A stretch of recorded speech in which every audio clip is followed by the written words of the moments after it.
Sveiki, Andriau. Norėčiau jūsų paklausti, ar vis dėlto įmanoma vienu metu auginti sėdmenis, kaip gražu, ir mesti svorį, kažkur apie 4 kg. Šiuo metu esu atsisakiusi riebalų, mėsą valgau su daržovėm, taip pat atsisakiau ryžių ir makaronų, suvartoju kažkur apie 120 g baltymų per dieną. Mano svoris 59 kg, ūgis 1,65 cm. Koks keblus klausimas. Nežinau dabar nuo ko pradėti. Gal nuo pradžios pradėti. Matote, viena vertus jūs norite auginti raumenis, kita vertus jūs norite mesti svorį, tai reiškia, kad kažkiek riebalų sudeginti. Teoriškai tai manoma labai gerai subalansavus dietą. O jūs čia rašote, kad esu atsisakiusi riebalų. Riebalų jums kaip merginai atsisakyti visiškai negalima dėl to, kad riebalai reikalingi jūsų hormoninės sistemos normaliam funkcionavimui. Riebalai reikalingi ir visam jūsų grožiui, plaukam, nagam, odai. Riebalai reikalingi jūsų moteriškom funkcijom, normaliam mėnesinių ciklui. Ir riebalų vartojimas yra sveikų riebalų vartojimas, pavyzdžiui, omega riebiųjų rūgščių, tai būtų maisto papildas, bet tada, jeigu kalbame ne apie maisto papildus, tai būtų riebesnė žuvis, alyvuogių aliejus, linų sėmenų aliejus, šiek tiek riešutų, avokado vaisius, šiek tiek reikia ir gyvulinės kilmės riebalų.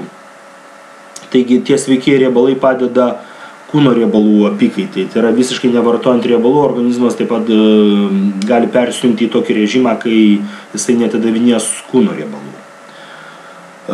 Toliau rašote, valgote mėsą su daržovėmis, taip pat atsisakiau ryžių ir makaronų. Tai, kad makaronų atsisakėte gerai, tai, kad ryžių atsisakėte negerai. Dėl to, kad ryžiai, avižos, grikiai ir tada pilno grūdo makaronai, nepaprastieji, bet pilno grūdo makaronai yra pats patikimiausias energijos šaltinis treniruotėms su svoriais.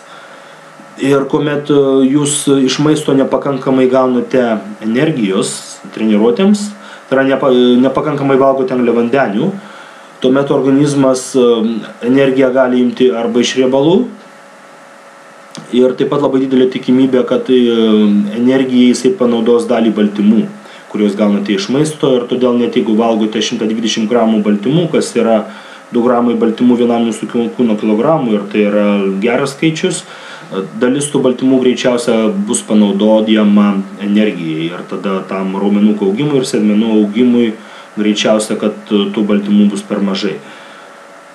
Taigi jūsų klausimą, ar įmanoma tai padaryti, iš tiesų įmanoma, bet pagal tai, ką parašėte, man neatrodo, kad jūsų dieta tokiu atveju yra pakankamai gerai subalansuota.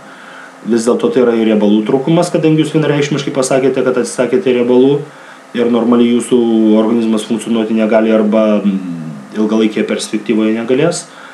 Ir taip pat tai, kad atsisakėte ryžių, irgi yra blogai, nes ko gero negaunate pakankamai energijos savo treniruotėms.